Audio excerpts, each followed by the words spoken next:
Hello and welcome you all to the defence scholar YouTube channel. हमने जो PYQ series start की है आज उसकी दूसरी क्लास है। पिछले क्लास में हम लोगों ने CDS 2 2023 की करी थी। इस क्लास में हम लोग CDS 1 2023 के लिए करेंगे। ठीक है, तो चलो समय बचाते हुए हम लोग करते हैं शुरू।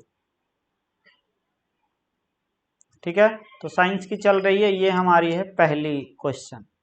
क्या बोलती है क्वेश्चन कि sphincter feel cramp and pain in the thing muscle after a run. This is due to the accumulation of, मतलब जब हम लोग एकाएक बहुत दिन से एक्सरसाइज नहीं किए हैं और सडनली हम लोग को दौड़ना पड़ा या कुछ हुआ तो देखना हमारे में क्रैम्प आ जाती है। तो ये सब चीज़ें किस लिए होती है और वहाँ पे पेन होने लगती है, तो ऐसा क्यों होती है, तो हम लोग इसको देखते हैं। ठीक है, तो हम लोगों ने पढ़ा था रिस्पिरेशन में एनारोबिक रिस्पिरेशन और एरोबिक रिस्पिरेशन, याद हो। एक एनारोबिक एक एरोबिक, एक था जो ऑक्सीजन के प्रेजेंस में होता था, एक था जो ऑक्सीजन के एब्सेंट में होता था। ठीक है, तो एनारोबिक रिस्पिरेशन क्या होता है, ये ऑक्सीजन के एब्सेंट में होती है।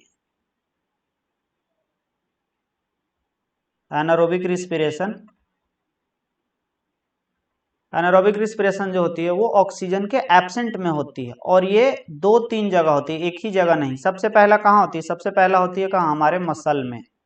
हमारे मसल में जब मसल में होती है तो क्या फॉर्म होती है, तो फॉर्म होती है लैक्टिक एसिड। तो क्या फॉर्म होती है, लैक्टिक एसिड। एक और कहाँ होती है, तो बोलेंगे एक होती है ईस्ट में, एक होती है ईस्ट में, और ईस्ट में होती है तो क्या बनती है, एक एल्कोहल बनती है। ये दो मेजर है, एक और है लेकिन उस पर हम लोग अभी नहीं जाएंगे। ये दो मेजर है। तो मसल्स में एनारोबिक रिस्पिरेशन यहाँ कहाँ हुआ है, मसल्स में हुआ है, तो मसल्स में हुआ है तो क्या बनेगी, लैक्टिक एसिड। तो इसलिए हमारा आंसर क्या हो जाएगा, आंसर हो जाएगा लैक्टिक एसिड। चलो हम लोग दूसरे क्वेश्चन पे चलते हैं। दूसरा क्वेश्चन, ये बस क्वेश्चन देखने में बड़ा लग रहा है, काफी इजी है। बोलता है कि एक लीफ है, हाँ, और ये एनसीईआरटी में दिया हुआ है। ठीक है, तो एनसीईआरटी से ही छपा छपाया क्वेश्चन है, तो इसलिए किसी को भी इसमें प्रॉब्लम नहीं होगी। बोलता है कि एक लीफ को तोड़ा गया, a leaf was plucked from A plant on a sunny day, धूप में, and kept 2 minute in boiling water. एक पत्ते को पेड़ से तोड़ा और उसको गर्म पानी में 2 मिनट के लिए रख दिया, 2 मिनट के लिए रख दिया। It was subsequently emerge in boiling alcohol and treated with iodine solution, what will be the final colour. यहाँ क्या पूछ रहा है, फाइनल कलर। अगर सभी एनसीईआरटी पढ़ा होगा तो ये क्वेश्चन को आसानी से बना देगा। कैसे, तो देखो, सबसे पहले यहाँ लिखा हुआ है कि ये आयोडीन के साथ ट्रीट करता है। आयोडीन सॉल्यूशन के साथ क्या करता है, आयोडीन सॉल्यूशन के साथ इसको ट्रीट करते हैं। ठीक है, तो जब इसको आयोडीन सॉल्यूशन से ट्रीट करेंगे, जब इसको आयोडीन सॉल्यूशन के साथ ट्रीट करेंगे तो यहाँ क्या हो जाएगी, यहाँ फोटोसिंथेसिस होगी। क्या होगी, फोटोसिंथेसिस होगी। क्या होगी, फोटोसिंथेसिस। और फोटोसिंथेसिस होने से क्या होती है, फोटोसिंथेसिस होने से क्या बनती है, तो ये बनेगी स्टार्च। फोटोसिंथेसिस से क्या बनती है, ये बनती है स्टार्च। और जब स्टार्च को फिर आयोडीन सॉल्यूशन के साथ ट्रीट करेंगे तो ये फाइनली कौन सा कलर देती है, ये फाइनली ब्लू कलर देती है। ये एनसीईआरटी में दिया हुआ है। ठीक है, तो ये कौन सी कलर देती है, तो ये ब्लू कलर देती है। आई होप सबको समझ में आ गया होगा। ठीक है, नेक्स्ट क्वेश्चन पे चलते हैं। तीसरा क्वेश्चन क्या बोलता है, रेड ब्लड सेल आरबीसी, अभी आईपीएल चल रहा है तो आरसीबी का नाम आता है, तो ये है RBC not RCB, red blood cell of a human.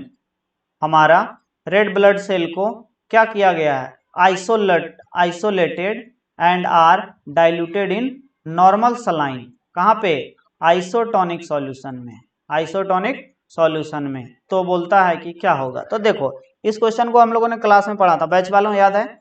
हम लोगों ने पढ़ा था क्या, हम लोगों ने 3 टाइप ऑफ मीडियम पढ़ा था। कौन, 3 टाइप ऑफ। पहला क्या था, पहला हमारा था हाइपरटोनिक, हाइपरटोनिक मीडियम था।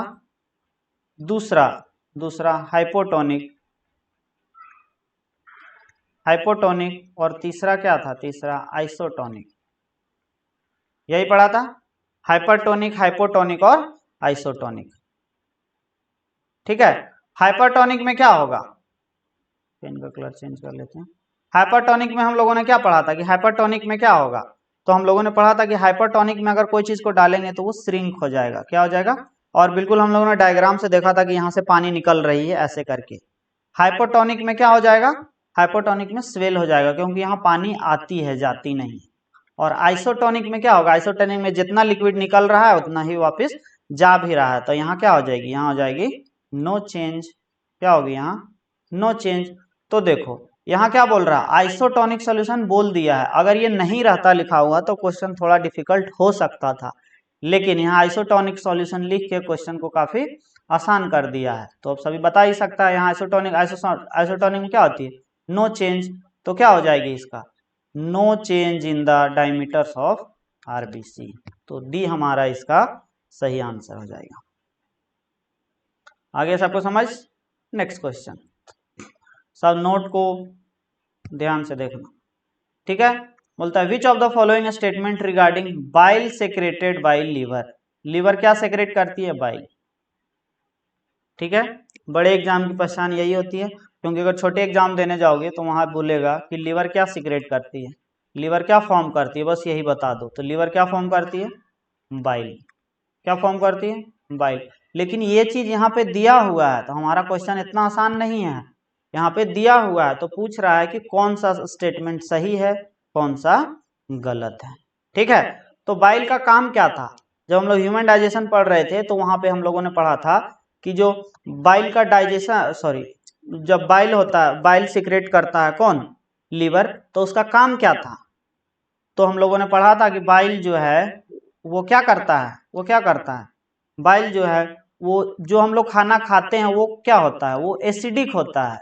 तो बाइल जो है इसको बेसिक मीडियम में कन्वर्ट कर देता है। बाइल का सिर्फ यही काम है, दूसरा कोई काम नहीं है, सिर्फ एसिडिक को क्या करता है, बेसिक कर देता है, एसिडिक को बेसिक कर देता है, ठीक है। और हम लोगों ने इमल्सिफिकेशन ये सब भी पढ़ा था, ठीक है। तो देखो यहाँ पे पहला क्या लिखा हुआ, बाइल कंटेन एंजाइम, क्या बाइल के पास एंजाइम होती है डाइजेशन के लिए, लिपिड के डाइजेशन के लिए, तो नहीं होती है। क्या bile facilitate emulsification, yes, emulsification of fat, yes करती है। Bile neutralizes the acidic pH to the stomach, yes, देखो एसिडिक को क्या किया, न्यूट्रलाइज करके बेसिक कर दिया, मतलब न्यूट्रल कर दिया, ठीक है, यही तो किया, तो ये भी सही है। और तीसरा, bile makes the pH of the food alkaline facilitation to the pancreas, yes, देखो तो ये भी क्या है, सही है। लेकिन यहाँ पूछ रहा है कि कौन सही नहीं है, तो कौन सही नहीं है, ए वाला सही नहीं है, तो हमारा आंसर क्या होगा, हमारा आंसर ए होगा, कोई और नहीं, ठीक है। नेक्स्ट क्वेश्चन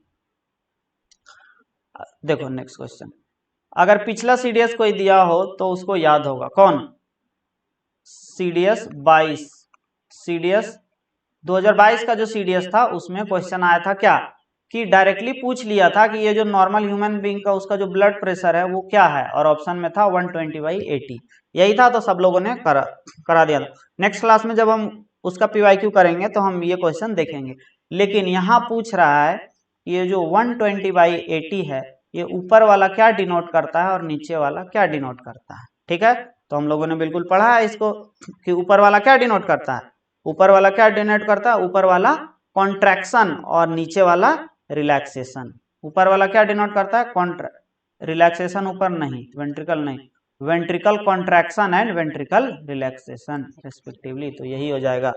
हम लोगों ने एक ऐसे करके पढ़ा था कि 120 जो है ये हमारा कॉन्ट्रैक्शन को बताता है और ये जो है वो रिलैक्सेशन को बताता है, ठीक है, यही पढ़ा था हम लोगों ने, क्वेश्चन डायरेक्टली आ गया। नेक्स्ट क्वेश्चन ये देखो फिजिक्स से है, बोलता है person burned a firecracker in front of a cliff and heard its echo 5 seconds after it burst. The distance of the cliff from the person if the speed of sound is 340 metre per second. मान लो, देखो इसको मान लो इन्होंने यहाँ कोई खड़ा है और यहाँ इन्होंने फायर वो मतलब पटाखा फोड़ा है, ठीक है, सॉरी गाइस, तो यहाँ उन्होंने फटाका फोड़ा, तो इसका जो साउंड है, इसका जो इको है वो इसको 5 सेकेंड बाद सुनाई देता है, कितना देगा, इको 5 सेकेंड आफ्टर, फूटने के 5 सेकेंड बाद सुनाई देता है। ठीक है। तो ये देखो, ये जो 5 सेकेंड है वो यहां से जाने और यहां से वापस आने, यहां तक दोनों का स्पीड है, सॉरी दोनों का ये टाइम है 5 सेकेंड। अगर इस चीज को समझ गया है तो क्वेश्चन बहुत ही आसान है, नहीं तो सबसे गलती हुआ, मैक्सिमम से तो ये गलती हुआ ही है, ठीक है। तो ये जो है वो यहाँ से जाने और यहाँ से आने दोनों के लिए, दोनों का स्पीड दिया हुआ है ये 5 सेकेंड, दोनों का ये स्पीड दिया हुआ है 5 सेकेंड, ठीक है। तो अब इसको सॉल्व कैसे करेंगे, बहुत ही आसान है।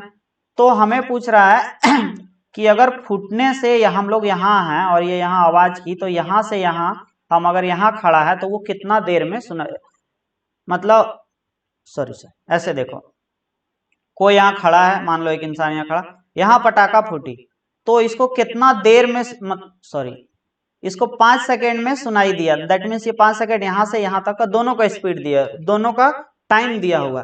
तो पूछ रहा है कि यहाँ से यहाँ तक का डिस्टेंस कितना है, मतलब हम जहाँ खड़े थे वहां से कितना दूर में पटाखा फूटा। अगर किसी को अभी भी कंफ्यूजन है तो पहले इसको क्लियर कर देते हैं, ठीक है, क्योंकि बोलने में मेरे से वो हो गया। चलो देखो, मैंने उल्टा बोल दिया जस्ट। देखो मैंने बोला कि यहाँ कोई पटाखा फोड़ रहा है और यहाँ कोई है, ठीक है। तो जब पटाखा फूटने के 5 सेकेंड बाद इसको सुनाई दिया, यहाँ पटाखा फूटने के 5 सेकेंड बाद इसको सुनाई दिया यहाँ, तो पूछ रहा है कि यहाँ और यहाँ के बीच का डिस्टेंस क्या होगा, यही पूछ रहा है। तो मैंने बताया कि अगर ये चीज समझ पाए हो कि यहाँ से यहाँ तक का, इसको क्लास में समझाए थे कि यहाँ से, और ये जो 5 सेकेंड जो 5 सेकेंड जो टाइम दिया हुआ है वो यहाँ से यहाँ जाने और यहाँ से यहाँ जाने दोनों के बीच का दिया हुआ, दोनों के बीच का दिया हुआ। लेकिन क्वेश्चन क्या पूछा है कि सिर्फ यहाँ से यहाँ तक का डिस्टेंस कितना होगा। तो हम इसको क्या करेंगे, इसको क्या करेंगे, आधा कर देंगे। और साउंड का स्पीड कितना दिया हुआ 340, तो क्या हम लिख सकते हैं 340 इंटू 5/2 लिख सकते हैं, क्योंकि इसको क्या करना है, आधा कर देना। या तो इसको डायरेक्टली 2.5 भी लिख सकते हैं या 5/2 भी लिख सकते हैं। अब इसको क्या करेंगे, इसको काट देंगे, इसको क्या करेंगे, काट देंगे। अब इसको मल्टीप्लाई करेंगे तो कितना आ जाएगा 850 मीटर। तो हमारा डी वाला सही हो जाएगा, हमारा 850 metre will be the right answer. Next question देखो, ये भी आया है, इसको हमने कहाँ पढ़ा था, इसको हमने इनपुट डिवाइस आउटपुट डिवाइस ये वो कर रहे थे, कौन किसको कन्वर्ट करता है ये सब बातें कर रहे थे, वहां से ये क्वेश्चन आया हुआ है, ठीक है। तो एक हमने बात करा था स्पीकर के बारे में, स्पीकर और माइक्रोफोन, स्पीकर और माइक्रोफोन दोनों की बात करा था। स्पीकर का क्या काम है, स्पीकर का क्या काम है, तो स्पीकर क्या करता है, ध्यान से सुनो, स्पीकर क्या करता है, स्पीकर जो है वो इलेक्ट्रिकल सिग्नल को क्या करता है, इलेक्ट्रिकल सिग्नल को साउंड में कन्वर्ट कर देता है, इलेक्ट्रिकल सिग्नल को साउंड में कन्वर्ट कर देता है। और ये जो है, ये माइक्रोफोन जो है वो साउंड को क्या करता है, साउंड को इलेक्ट्रिकल सिग्नल में कन्वर्ट कर देता है, साउंड को इलेक्ट्रिकल सिग्नल में कन्वर्ट कर देता है। यही पढ़ा था कि जैसे हम लोगों ने कोई सॉन्ग प्ले किया है स्पीकर में, तो ये जो सॉन्ग वहां से वो जो जा रहा है सिग्नल, वो क्या है, इलेक्ट्रिकल सिग्नल। लेकिन जब स्पीकर बजने लगी तो हमारे पास क्या आने लगी, साउंड आने लगी। दैट मीन्स ये क्या किया, स्पीकर इलेक्ट्रिकल सिग्नल को साउंड में कन्वर्ट कर दिया। और माइक्रोफोन जस्ट उल्टा, अगर हम बात कर रहे हैं फोन पे तो हम लोग यहाँ से कुछ बोल रहे हैं तो हमारे मुंह से साउंड निकल रही, तो ये जो साउंड है इसको अगले के पास पहुंचा रहा है, कैसे करके, ये साउंड को इलेक्ट्रिकल सिग्नल में चेंज कर दे रहा है। देख लेते हैं अब ऑप्शन, पता the microphone convert sound to the mechanical signal, microphone convert sound to the mechanical signal, क्या ये सही है या गलत है, बताओ, अभी बताया था। चलो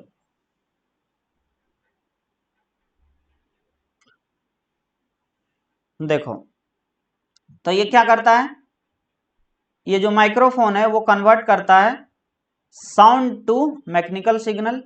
दूसरा देखते हैं, the microphone convert sound to electrical signal, sound to electrical signal, कौन, माइक्रोफोन, तो बोलेंगे यस। अभी यहाँ तो यही तो देखे कि साउंड को इलेक्ट्रिकल सिग्नल में कन्वर्ट करता है ना कि मैकेनिकल में, तो पहला क्या हो गया हमारा, गलत हो गया, दूसरा हमारा सही हो गया। तीसरा, the speaker convert mechanical signal to sound, जी नहीं, मैकेनिकल नहीं, क्या electrical, speaker convert electrical signal to sound, तो ये भी सही हो गया, ये गलत।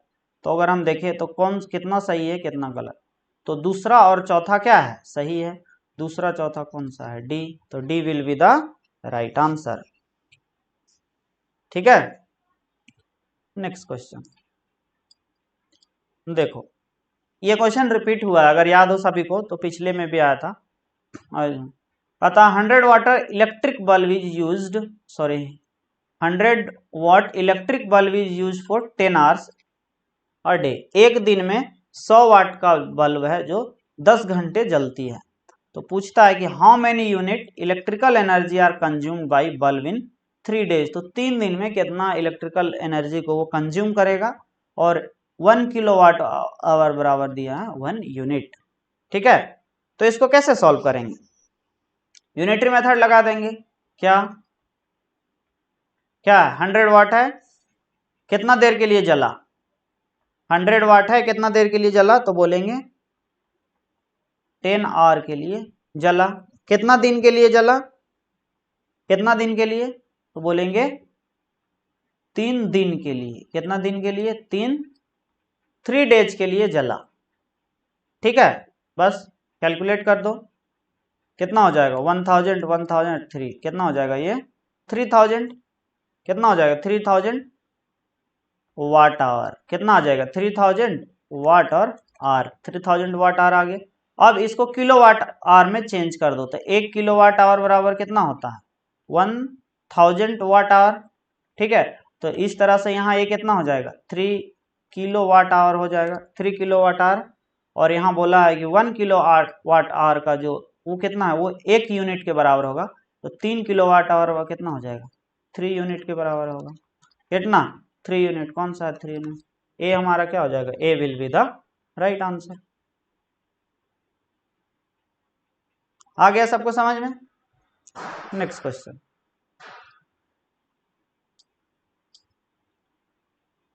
नेक्स्ट क्वेश्चन ये है, क्या बोलता है नेक्स्ट क्वेश्चन, बोलता है कि the area under the velocity time graph. देखो अगर सबको याद हो, अगर सबको याद हो तो हम लोगों ने बहुत सारे टाइप के ग्राफ पढ़े थे, velocity time graph, distance displacement, acceleration, बहुत सारे टाइप का हम लोगों ने क्या करा था, बहुत सारे टाइप के ग्राफ हम लोगों ने पढ़ा था, अगर सभी को याद हो तो ये वही ग्राफ से डायरेक्ट क्वेश्चन उठ के आ गया। देखो ऐसे ही पढ़ा था हम लोगों ने, बोलता है under the velocity time graph for the particle moving in a straight line with the uniform acceleration give with, ये पढ़ा था हम लोगों ने velocity and time, velocity time graph, और ये यूनिफॉर्म। ठीक है, तो हम लोगों ने यही पढ़ा था कि जो वेलोसिटी टाइम ग्राफ होता है वो हमें क्या देता है, वो हमें डिस्प्लेसमेंट देता है, वो हमें क्या देता है, डिस्प्लेसमेंट देता है। क्या थे डिस्प्लेसमेंट का डेफिनेशन,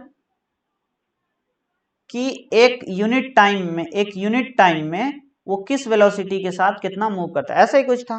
ठीक है, तो जो वेलोसिटी टाइम ग्राफ क्या देती है, वेलोसिटी टाइम ग्राफ हमें क्या देती है, वेलोसिटी टाइम ग्राफ हमें देती है नेट डिस्प्लेसमेंट। ठीक है, क्या देती है, नेट डिस्प्लेसमेंट।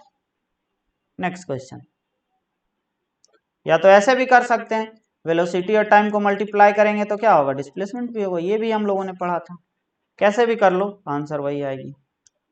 नेक्स्ट क्वेश्चन, ये देखो, ये लेंस से, और इसको भी कुछ लोगों ने गलत किया था, मुझे जैसा याद है, क्यों क्यों वो बताते हैं।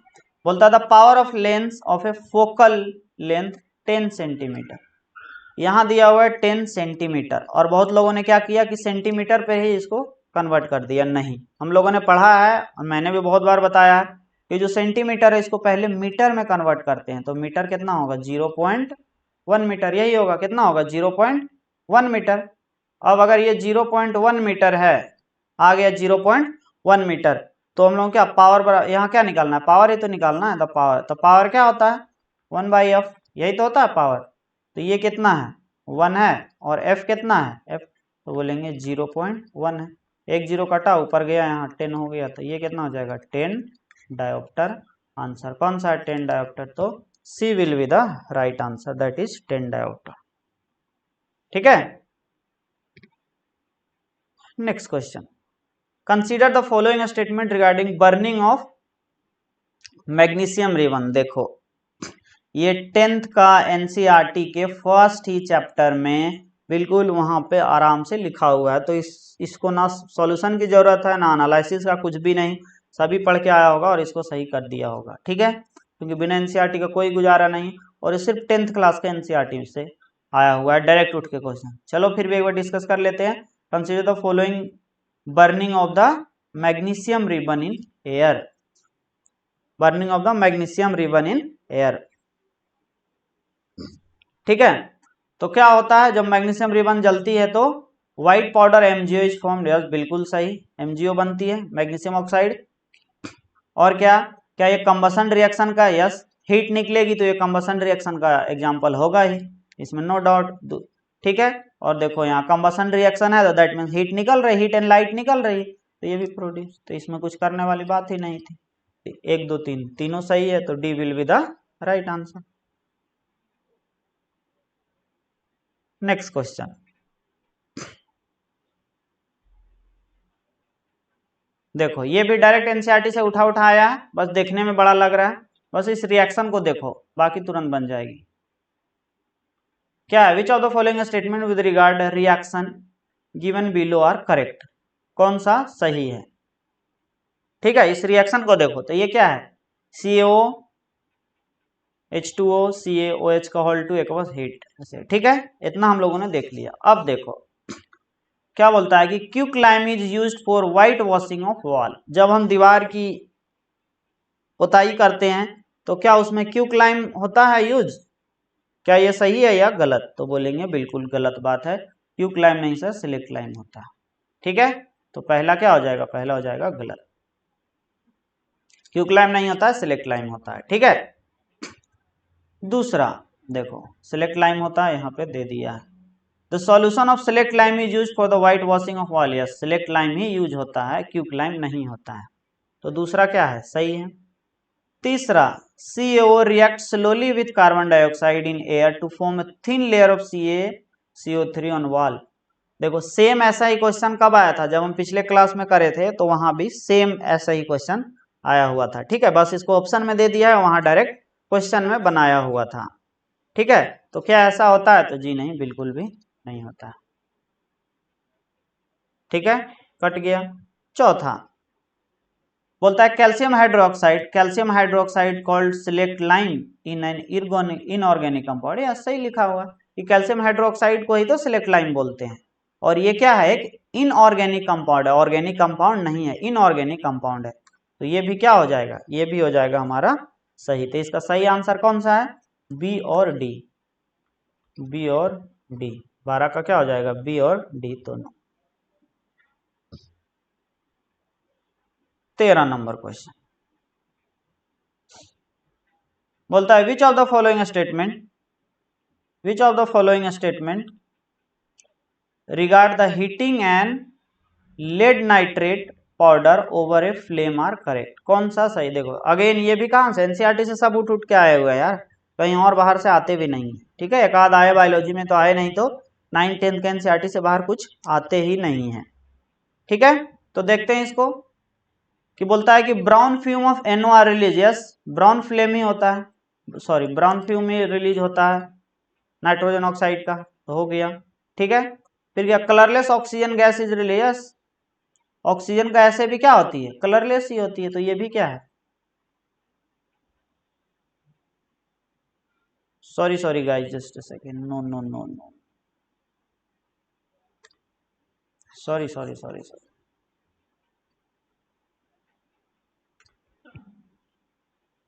क्या दिया हुआ है? Which of the following statement regard the heating of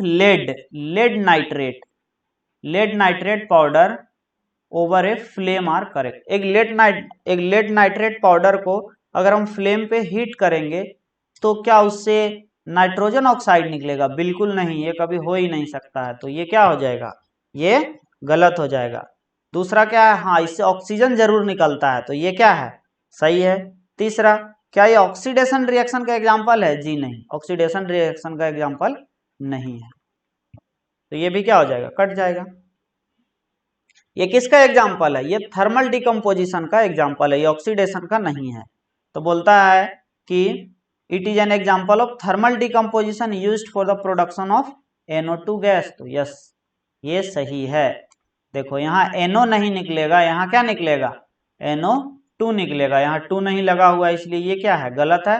और ये ऑक्सीडेशन का एग्जाम्पल नहीं है, ये थर्मल डिकम्पोजिशन का एग्जाम्पल है। जब हम लोग टाइप्स ऑफ रिएक्शन पढ़ रहे थे केमिस्ट्री में, तब हम लोगों ने वहां पे देखा था कि कौन ऑक्सीडेशन रिएक्शन, रिडक्शन रिएक्शन, ठीक है, रेडॉक्स रिएक्शन, थर्मल डिकम्पोजिशन, सारा कुछ देखा था, किसमें हीट निकलती है किसमें नहीं, ये सारे कुछ हम लोगों ने देखा था। ठीक है, तो ये कौन कौन सही है, 2 और 4, तो इसका डी हमारा सही आंसर हो जाएगा, 2 और 4। नेक्स्ट क्वेश्चन बोलता है which of the following is not an oxidation. देखो ऑक्सीडेशन रिएक्शन आ गया। क्या होती है ऑक्सीडेशन रिएक्शन, क्या होती है? तो क्या बोल, 2 पढ़ा था हम लोगों ने, एक पढ़ा था ऑक्सीडेशन, थोड़ी पेन टाइप में प्रॉब्लम है इसीलिए थोड़ी हैंड राइटिंग सही नहीं, सॉरी पेन टाइप नहीं, टेबल थोड़ी हिल रही है इसीलिए। और एक हम लोगों ने देखा था रिडक्शन रिएक्शन, यही देखा था। ऑक्सीडेशन में क्या हो रहा था, तो ऑक्सीडेशन में ऑक्सीजन का गेन हो रहा था, क्या, gain of oxygen, gain of oxygen. और यहाँ क्या हो रहा था, यहाँ हो रहा था लॉस ऑफ ऑक्सीजन। तो पूछ रहा है कि कौन है जो ऑक्सीडेशन रिएक्शन नहीं है, कौन है जो ऑक्सीडेशन रिएक्शन नहीं है? कहता है rusting of iron. Rusting of iron में क्या हो रहा था, रस्टिंग ऑफ आयरन में क्या हो रहा था, यहां से जो ऑक्सीजन है या जो है वो क्या हो रहा था, वो बाहर निकल जा रहा था, मतलब ये क्या हो रहा था, इसमें लॉस हो रहा था। तो ये क्या है, ये ऑक्सीडेशन नहीं है, ये क्या है, रिडक्शन रिएक्शन है, ये ऑक्सीडेशन नहीं है।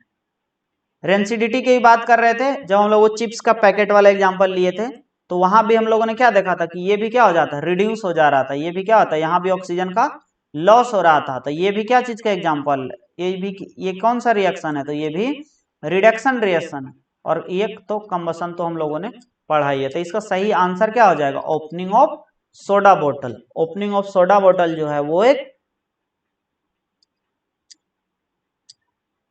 सॉरी सॉरी सॉरी, अरे उल्टा हो गया, सॉरी गाइस सॉरी, उल्टा हो गया सारा कुछ।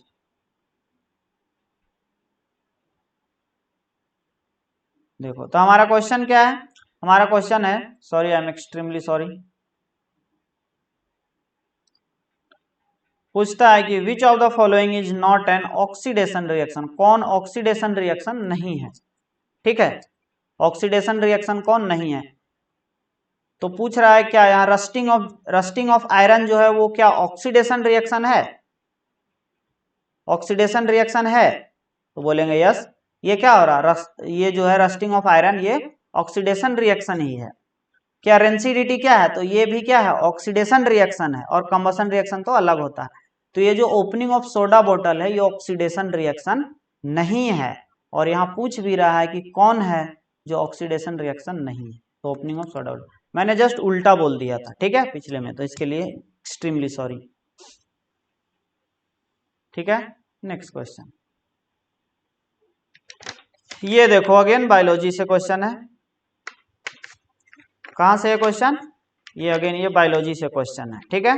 तो हम लोग इसको करते हैं, कौन सा सी से है, तो ये न्यूरॉन यूरॉन ये सब हम लोगों ने पढ़ा था, वहां से ये क्वेश्चन आया हो, ठीक है। तो इसको बताने से पहले एक दिखाते हैं कि ये क्वेश्चन आया कहाँ से है।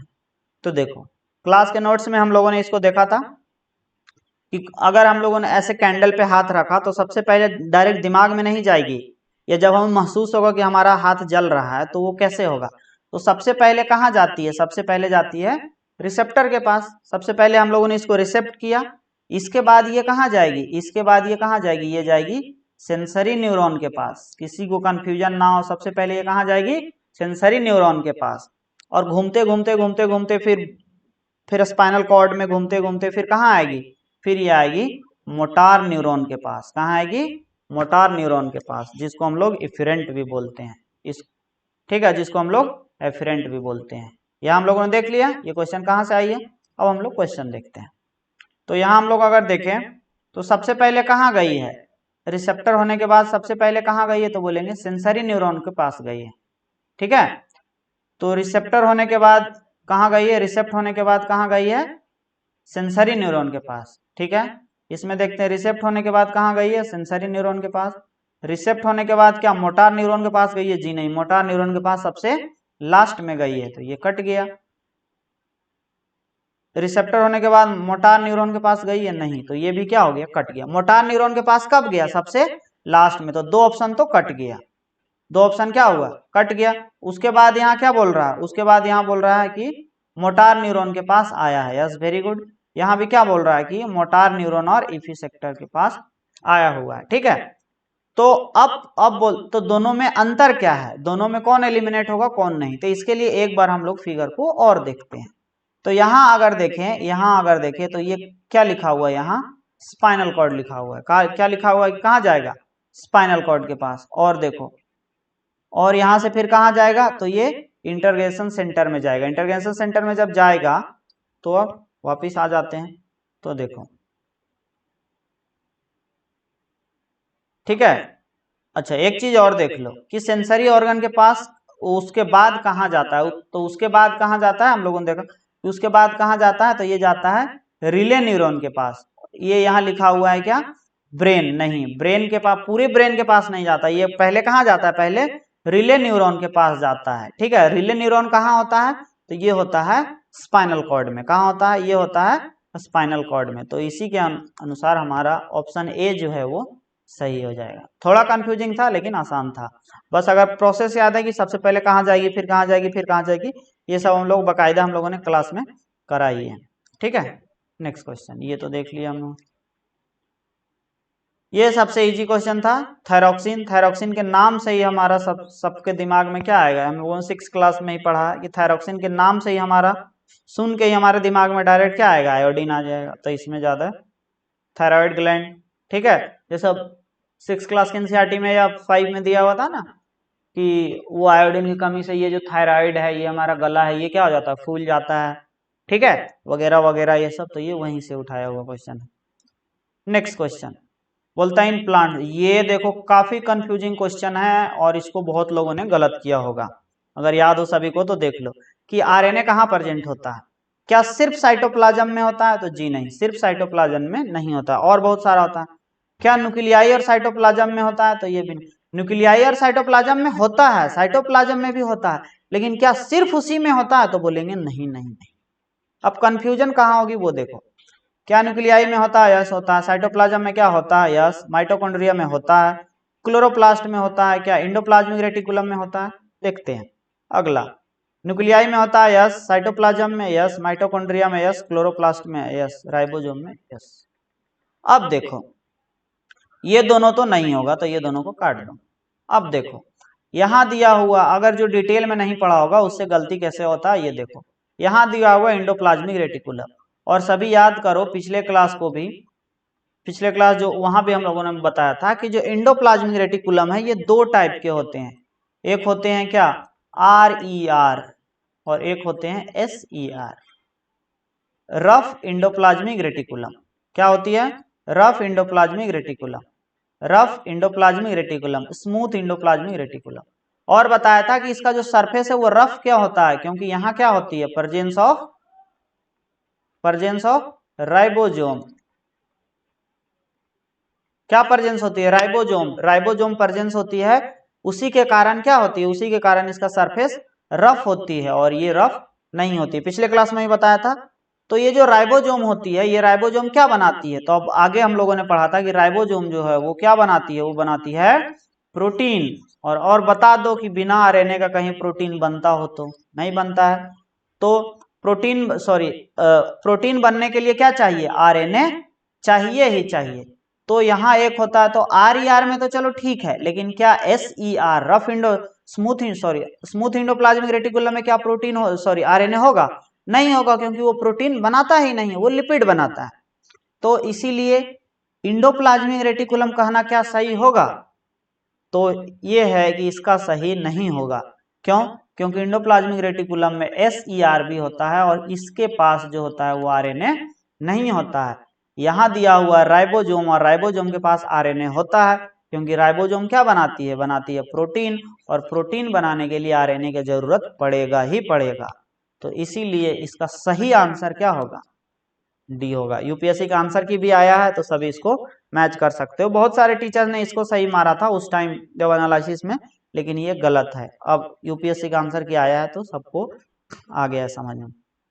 मैंने तो उस टाइम ही बोला था कि डी ही होगा सही आंसर। चलो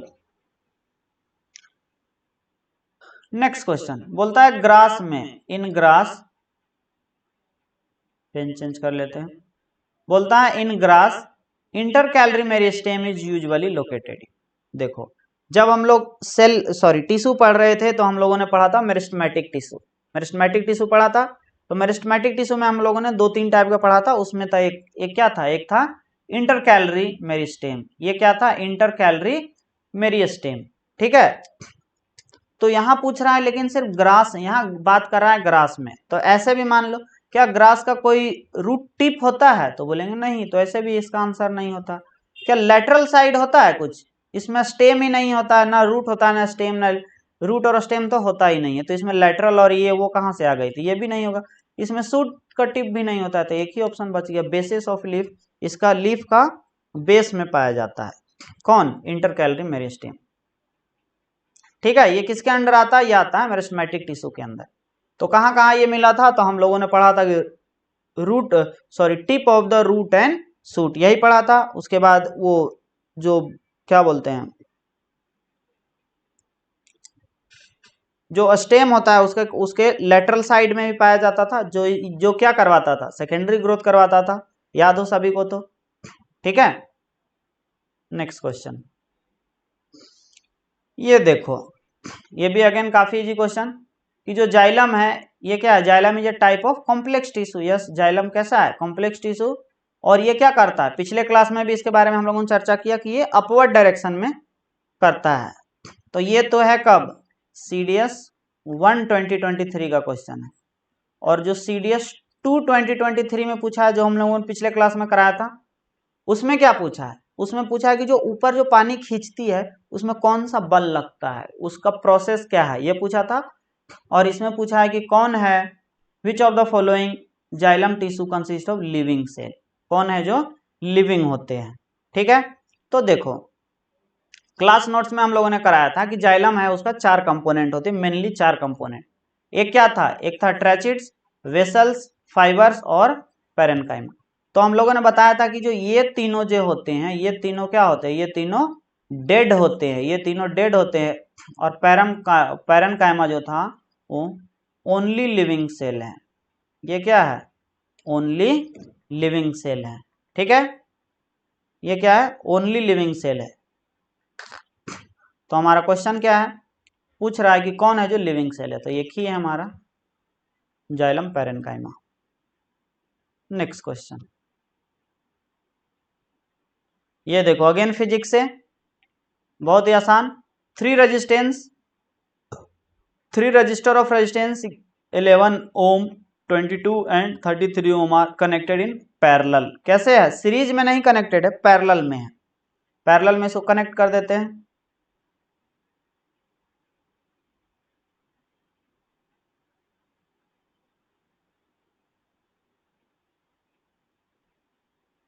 ठीक है।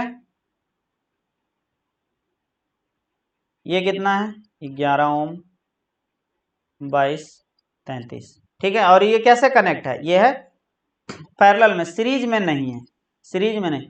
तो देखो जिन्होंने फिजिक्स को डिटेल में पढ़ा होगा वो इसको बिना बताए, इसको बिना बनाए सॉल्व कर सकता है। दोनों बताएंगे, एक बना के भी एक ऐसे भी। तो सबसे पहले बना के देख लेते हैं, सबसे पहले बना के देख लेते हैं। तो ये कैसा है, ये है पैरेलल में। तो पैरेलल के लिए क्या हम लोगों ने फॉर्मूला पढ़ा था, 1/R1, 1/R2 और 1/R3, यही पढ़ा था। तीनों को पुट कर दो, ये क्या है, ये है 1/11, ये क्या है 1/22 और ये है 1/33, यही है, ठीक है। तो ये इससे क्या होगा, 1/11 जो है वो क्या हो जाएगा, कॉमन आ जाएगा। तो ये हो जाएगा कितना, सॉरी यहाँ सॉल्व कर दे।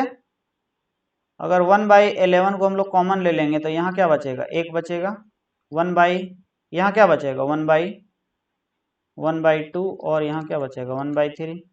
इसका लेंगे एलसीएम तो कितना आ जाएगा 6, ये कितना आ जाएगा 6 + 3 + 2। ठीक है, तो ये कितना है 6 3 9 2 11, ये कितना हो जाएगा 11/6।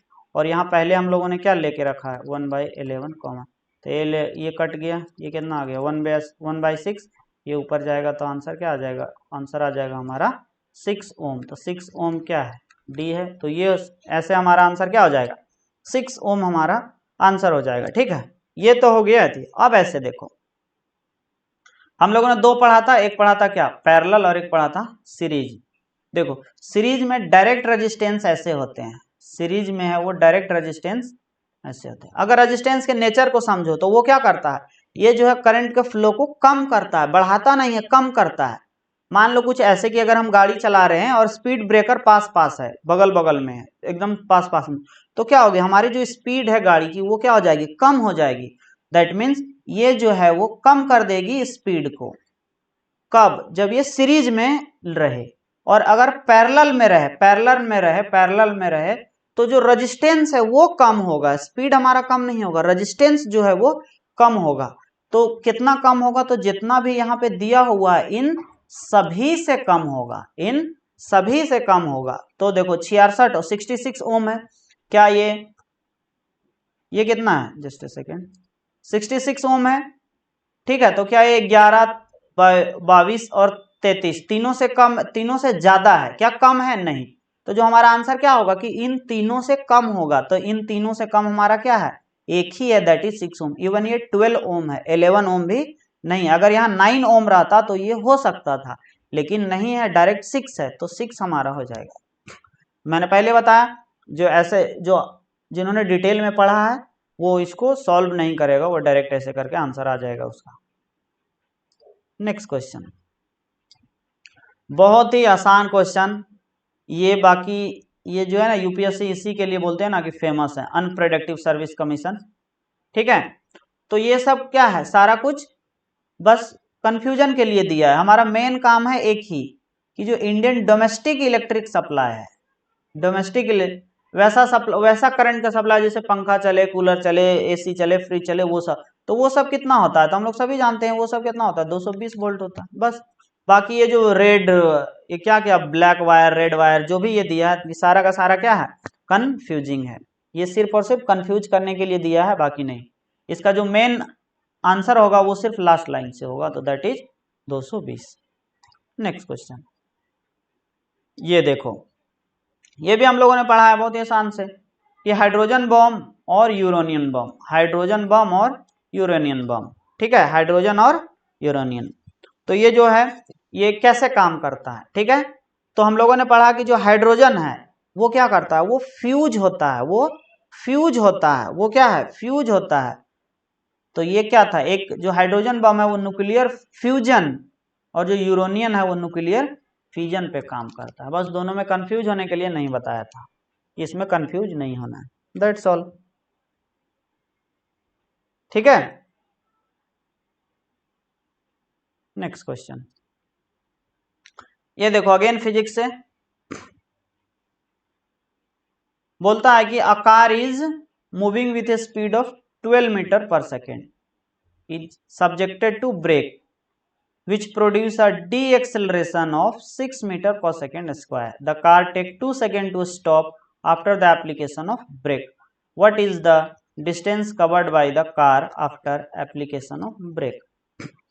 बोलता है कि एक जो कार है वो 12 मीटर पर सेकंड की स्पीड से चल रही थी। अब उन्होंने क्या किया कि ब्रेक लगा दिया, तो ब्रेक जो लगाया तो जो उसका जो स्पीड है डी एक्सेलरेशन हो रहा, तो ये कितना 6 मीटर पर सेकंड स्क्वायर से ये क्या हो रहा है, इसकी स्पीड जो है वो कम हो रही है। ठीक है, और कार को रुकने में 2 सेकंड लगता है, कार को रुकने में कितना लगता है, 2 सेकंड रुकता है। तो बोलता है कि जब से ये ब्रेक दबाया है उसके बाद से रुकने तक का जो डिस्टेंस है वो कितना होगा। मान लो अगर ब्रेक यहाँ पे दबाना शुरू किया है और ये 6 मीटर पर सेकंड के स्क्वायर से घट रही है और यहाँ से यहाँ आने में 2 सेकंड लगती है, तो अगर यहाँ आके रुक जाती है तो पूछ रहा है कि यहाँ से यहाँ तक का जो यहाँ से यहाँ तक का जो डिस्टेंस है वो क्या होगा। तो हम लोगों ने पढ़ा है डिस्टेंस फार्मूला, ये सब क्या पढ़ा है, क्या हम लोगों ने पढ़ा था, हाँ, S बराबर UT plus half AT square, यही पढ़ा था, S बराबर UT plus half AT square. एक चीज यहाँ पे देख गौर करने वाली बात है, अगर ये गौर कर लिए हो तो ये बहुत ही आसानी से बन जाएगा। यहाँ लिख रहा है डी एक्सेलरेशन, क्या लिख रहा है, डी एक्सेलरेशन, अगर ध्यान से देखो तो डी एक्सेलेरेट नहीं हो रहा है, इसका जो एक्सेलरेशन है वो कम हो रहा है, तो एक्सेलरेशन कम हो रहा है, तो इसीलिए ये जो यहाँ प्लस है इसके जगह क्या होगा, इसके जगह माइनस होगा, प्लस के जगह क्या होगा, माइनस होगा, क्यों, क्योंकि ये जो है वो डी एक्सेलरेट हो रहा है। चलो सॉल्व कर दो, अब क्या करो, सॉल्व कर दो। यूटी, यू क्या है, इनिशियल वेलोसिटी कितना है 12, टाइम कितना लगा है, तो बोलेंगे 2 सेकेंड टाइम लगा है, यहाँ पे ये माइनस हो जाएगी, क्यों, फिर यहाँ पे हाफ है, एक्सेलरेशन कितना हुआ है, तो कितना है acceleration 6 metre per second square, तो ये 6 हो जाएगा, और टाइम कितना लगा हुआ है, अगेन टाइम, तो बोलेंगे 2 सेकेंड, तो स्क्वायर है तो इसको 2 बार लिख देंगे, इससे ये कट गया, यहाँ कितना होगा 24 माइनस ये कितना हो जाएगा 6 दूनी 12, कितना माइनस हो, कितना बचा 12 मीटर, कौन है 12 मीटर, तो ए है, तो ए हमारा क्या हो जाएगा, सही आंसर हो जाएगा, right answer will be the ए। काफी इजी, बस इसको इसी चीज के ध्यान देना है कि यहाँ डी एक्सेलरेशन लिखा हुआ है तो यहाँ पे माइनस होगा, that's all. Next question, what is the chemical composition of the soda acid type of fire exchange. देखो ये भी डायरेक्ट क्वेश्चन हुआ है हमारे नोट से, एनसीईआरटी से, जहां से भी पढ़े होगे वहीं से ये क्या हो गया है, डायरेक्ट आंसर है। क्या है कि जो सोडा एसिड होता है वो किससे बना होता है, या उसका केमिकल कंपोजिशन क्या होता है, तो हम लोगों ने क्या पढ़ा कि sodium hydrogen carbonate, sodium carbonate नहीं, देखो यहाँ लिखा हुआ है सोडियम कार्बोनेट, पहले इसको गलत कर दो, कार्बन डाइऑक्साइड पहले ही गलत कर दो, सोडियम क्लोराइड नहीं नहीं गलत कर दो, ये क्या चीज होता है, ये sodium hydrogen carbonate and sulphuric acid से बना होता है, ये चीज एनसीईआरटी में भी लिखी है, हम लोगों ने पढ़ा भी था। Next question 50, again easy question, direct NCERT से छपा छपाया, ठीक है, अगर विश्वास नहीं हो रहा तो खोल के देख लो।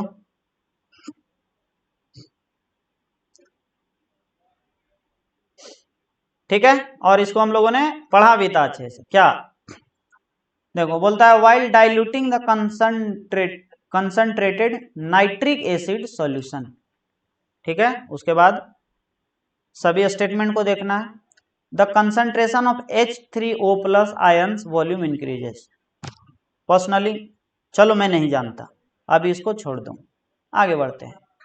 Water must be added slowly to the concentrated acid, मान लो ये एक ड्रम है, यहाँ पे क्या रखा हुआ है, यहाँ पे एसिड रखा हुआ है, और ऊपर से क्या बोल रहा है कि पानी मिलाना है, वाटर, ठीक है, और एक और ड्रम है और यहाँ पे वाटर रखा हुआ है, और अब बोल रहा है कि इसमें एसिड, क्या सही है, हम लोग करते कैसे हैं, बोल रहा है water must be added slowly to the concentrated acid, क्या एसिड में पानी को मिलाते हैं या पानी को एसिड, या acid must be added to the water, मतलब क्या करते हैं कि पहले हम लोग पानी को एसिड में मिलाते हैं या एसिड को पानी में मिलाते हैं, तो हमारा सही आंसर क्या होगा कि एसिड को हमारा आंसर होगा कि वाटर को हम लोग क्या करते हैं एसिड में मिलाते हैं।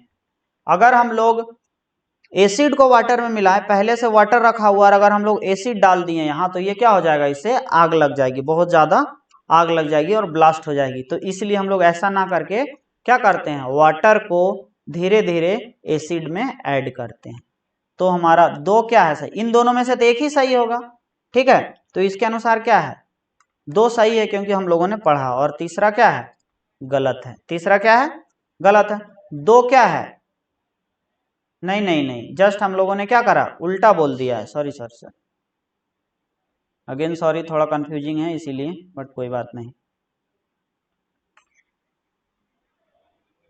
जस्ट उल्टा बोल दिया। देखो होता है ऐसा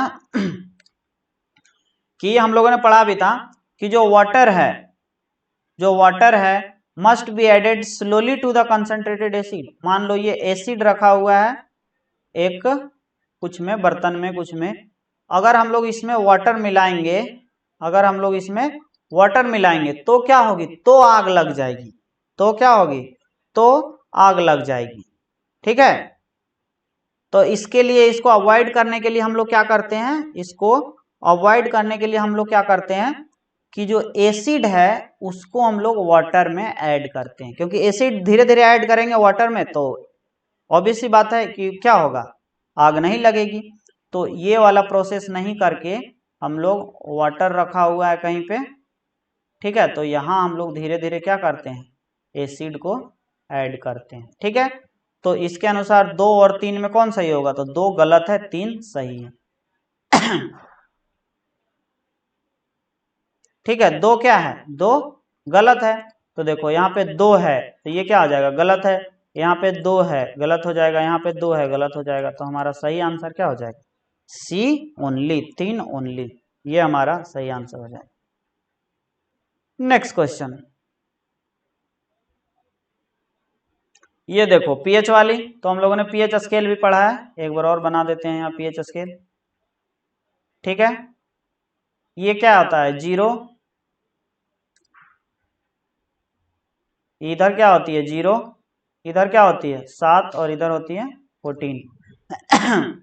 यहाँ से यहाँ जो होती है वो क्या होती है, अल्कलाइन होती है, और यहाँ से यहाँ जो होती है, या इसको क्या बोलते हैं, बेसिक होती है, और यहाँ से यहाँ जो होती है वो क्या होती है, वो एसिडिक होती है। यही हम लोगों ने पढ़ा कि यहाँ से यहाँ क्या होती है, एसिडिक होती है। तो अब पूछ रहा है which of the following is correct.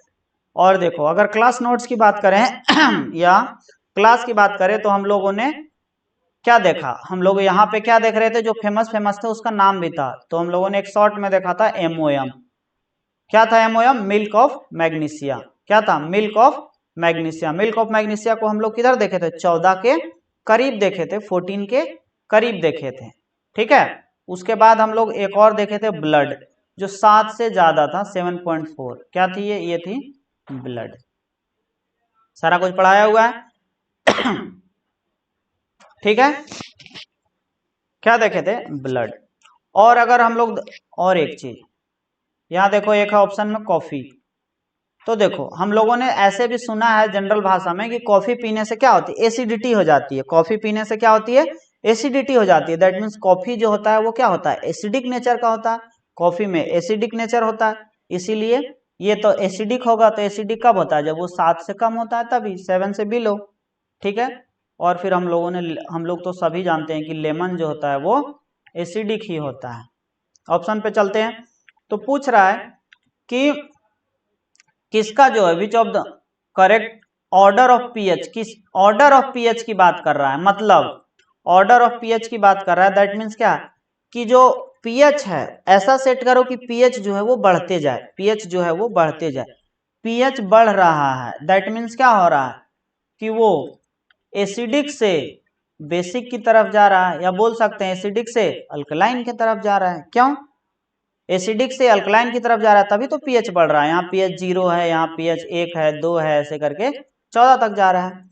तो पहले क्या होगा, पहले वो होगा जो सबसे ज्यादा एसिडिक होगा। तो सबसे ज्यादा एसिडिक इतना में से क्या है, तो हम लोग देख रहे हैं कि जो लेमन का जूस है वो एसिडिक है। ठीक है, तो लेमन का juice, lemon juice, lemon juice. Milk of magnesia क्या है, ये बेसिक है, ये सबसे ज्यादा अल्कलाइन है, तो ये तो हो ही नहीं सकता। कॉफी जो है वो उतना ज्यादा नहीं है, तो ये हो ही नहीं सकता। अब यहाँ देखो, अब देखो ब्लड की बात कर रहा है, तो ब्लड का हम लोगों ने अभी देखा 7.4 है। दैट मीन्स ये क्या है, एसिडिक तो है ही नहीं, ये बेसिक है, तो ये तो पहले ही कट गया। अब हमारा आया क्या, कॉफी। यस, कॉफी के बाद ब्लड, फिर मिल्क ऑफ मैग्नीशिया। तो डी हमारा सही answer, D will be the right answer. Next question बोलता है, यहाँ भी नॉट है, which of the following is not true for anodizing process. Anodizing process again NCERT याद है सभी को। एनोडाइजिंग प्रोसेस में हम लोगों ने अच्छे से पढ़ा। ठीक है, क्या थी क्या पढ़ा कि जो एनोडाइजिंग प्रोसेस होता है उसमें एल्युमिनियम, टाइटेनियम, मैग्नीशियम, ये सब जो होता है वो क्या होता है, वो एनोडाइज होता है। तो बोलेंगे यस, वो क्या होता है, एनोडाइज होता है। ठीक है, लेकिन यहाँ पूछ रहा है कि कौन सही नहीं है। तो ये एनोडाइज तो होता ही है, कौन कौन, बहुत सारे, लेकिन 3 फेमस पढ़े थे हम लोग, एल्युमिनियम, टाइटेनियम और मैग्नीशियम, और यही तीनों का, लकली यही तीनों का नाम भी दे दिया। तो ये हमारा क्या है, सही है। क्या ये हमारा आंसर है? नहीं, क्योंकि यहाँ पे नोट लिखा हुआ है। ठीक है, क्या ये क्या करता है, एल्युमिनियम कोरोजन को रेजिस्टेंस बनाता है? यस। तब इसी को तो एनोडाइजिंग प्रोसेस बोलते हैं, कि जिसमें क्या होता है, जंग ना लगे, ये कोरोनाइज ना हो। ठीक है, अब देखो तीसरा, अच्छा इसमें चौथा ऑप्शन मिसिंग है, चलो कोई बात नहीं, तीसरा पढ़ के देख लेते हैं। बोलता है कि clean aluminium article is anode and oxygen gas is evolve at cathode. जी नहीं, ऑक्सीजन गैस जो होता है वो एनोड पे होता है, एनोड पे जमा होता है। ठीक है, कैथोड पे नहीं होता है। तो ये कैथोड लिखा हुआ, इसलिए ये ऑप्शन क्या, ऑप्शन तो गलत है, लेकिन यहाँ पूछा है नोट कौन सही नहीं है, तो सी जो है वो सही नहीं है। तो C will be the right answer. Next question बोलता है naphthalene burn with a yellow sooty flame, this is because. बोलता है जो नेफ्थलीन जो है वो येलो सूटी फ्लेम देता है। नेफ्थलीन को जब जलाते हैं तो ये येलो सूटी फ्लेम देता है। तो ये क्यों होता है, क्यों होता है? कोई भी येलो फ्लेम कब देता है? तो देखो, हम लोग गैस का स्टोव को देखते हैं। ठीक है, अगर उसमें जो ये जो होल होते हैं छोटे छोटे, अगर ये साफ ना हो तो क्या होते हैं, जो बर्तन होते हैं वो क्या होते हैं, बर्तन में काला पड़ जाते हैं। अगर घर की याद करो पुरानी, तो क्या होती है, वहां पे पहले चूल्हे पे खाना बनते थे, तो उसका जो बर्तन का निचला का पार्ट होता है वो क्या होता था, काला हो जाता था। क्यों? क्योंकि वहां जो कंबसन था वो इनकम्प्लीट था, वहां जो कंबसन था वो इनकम्प्लीट था, और इसीलिए वहां पे क्या होता था, येलो फ्लेम आता था। ठीक है, तो ये किस लिए आ रहा है, क्योंकि जो कंबसन है वो इनकम्प्लीट है। तो बी हमारा क्या हो जाएगा, सही आंसर हो जाएगा। वैसे ये भी ऑप्शन गलत ही है, यहाँ पे हाई होना चाहिए, लेकिन यूपीएससी का मानना है कि ये और ये सबसे अच्छा भी है, सबसे सटीक ऑप्शन भी वही है। ठीक है, देखो, which of the following statement are true reaction F2O3 with aluminium? देखो F2O3 Fe2O3 और ये एल्युमिनियम के साथ रिएक्ट कर रहा है। अगर सभी को याद हो तो हम लोगों ने पढ़ा था कि इसी को हम लोग थर्माइट रिएक्शन बोलते हैं, और ये एनसीईआरटी में लिखा भी हुआ है। चलो दिखाते हैं। ये देखो, ये है हमारा एनसीईआरटी का। तो देखो ये क्या है कि ये जो ऑक्साइड है Fe2O3, ये एल्युमिनियम के साथ वो होता है, और इसका जो एप्लीकेशन में पढ़ा था कि ये जो रेलवे का जो पटरी है उसको ज्वाइन करने में ये काम आता है। ठीक है, और ये देखो ये है हमारा रिएक्शन कि Fe2O3 जो है वो एल्युमिनियम के साथ रिएक्ट होता है और ये बनाता है, और इसके साथ हीट भी निकलती है। तो इसी को हम लोग क्या बोलते हैं, इसी को हम लोग क्या बोलते हैं, थर्माइट रिएक्शन। इसी को हम लोग क्या बोलते हैं, थर्माइट रिएक्शन। देख पा रहे हो सभी, इसी को हम लोग बोलते हैं थर्माइट रिएक्शन। तो ये है हमारा क्या, इसको थर्माइट रिएक्शन बोलते हैं। तो यस, इसको थर्माइट रिएक्शन बोलते हैं। तो पहला क्या है, सही है, पहला क्या है, सही है। दूसरा, the heat evolve is use for the welding purpose. यहां भी देख सकते हैं, यहां भी देख सकते हैं कि लास्ट में क्या हो रहा है, हीट निकल रही है। और ऐसे भी हम लोग वेल्डिंग की दुकान में देखे, जहां वेल्डिंग होती है लोहार के दुकान में, तो वहां पे देखते हैं कि हम लोग क्या होता है कि जब वेल्डिंग ऐसे करके करता है तो वहां बहुत हीट निकलती है। तो दूसरा भी सही है। फिर बोलता है कि जो एल्युमिनियम मेटल है वो ऑक्सीडाइजिंग एजेंट की तरह काम करता है। जी नहीं, ऑक्सीडाइजिंग नहीं, ये रिड्यूसिंग एजेंट की तरह काम करता है, ऑक्सीडाइजिंग नहीं। तो ये क्या हो जाएगा, कट जाएगा। फिर बोलता है कि इससे molten Fe and Al are formed at the end of the reaction. देख लेते हैं क्या कि मेल्टोन Fe और Al क्या दोनों फॉर्म होती है। तो देख लेते हैं, कहाँ गया, इसको एक बार रब कर देते हैं। देखो, अगर यहां देखा जाए तो ये क्या हो रहा है, ये क्या हो रहा है, Fe के साथ क्या फॉर्म हो रहा है, Al2O3। क्या सिर्फ एल्युमिनियम फॉर्म हो रहा है, क्या सिर्फ एल्युमिनियम फॉर्म हो रहा है? तो बोलेंगे नहीं, एल्युमिनियम फॉर्म नहीं हो रहा है, एल्युमिनियम फॉर्म नहीं हो रहा है। तो अगर हम लोग अब यहाँ देखें तो क्या Fe के साथ Al भी फॉर्म होता है? तो जी नहीं, एल्युमिनियम फॉर्म नहीं होता है। तो ये भी क्या हो जाएगा, ये भी गलत हो जाएगा। तो कौन सही है, पहला एंड दूसरा। तो A will be the right answer, कि ये दोनों ये सही है। ठीक है, चलो नेक्स्ट देखते हैं। अच्छा, आज के लिए इतना ही। ये था हमारा CDS 1 2023 का साइंस PYQ। ठीक है, हम लोग PYQ के लिए एक सीरीज शुरू की है एग्जाम से पहले।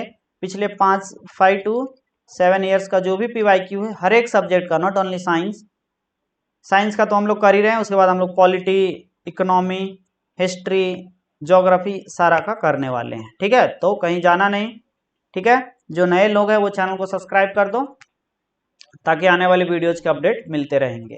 और हम लोग ये PYQ का जो शुरू किए हैं इसको बिल्कुल अंत तक ले जाएंगे, एक अंजाम तक, क्योंकि हम लोग देखते आए हैं कि क्वेश्चंस जो है वो रिपीट होते हैं, और क्वेश्चन तो रिपीट होते हैं, या उसके साथ साथ क्वेश्चन का जो थीम है वो हर साल रिपीट होते हैं। टॉपिक्स वही रहते हैं, कभी यहाँ से आ गया कभी यहाँ। तो अगर उस चीज़ की समझ अच्छी हो तो आने वाले क्वेश्चन को भी हम लोग बना लेंगे। ठीक है, तो इसी तरह से हमारे क्लासेस चलती रहेगी। थैंक यू, जय हिंद, वंदे मातरम।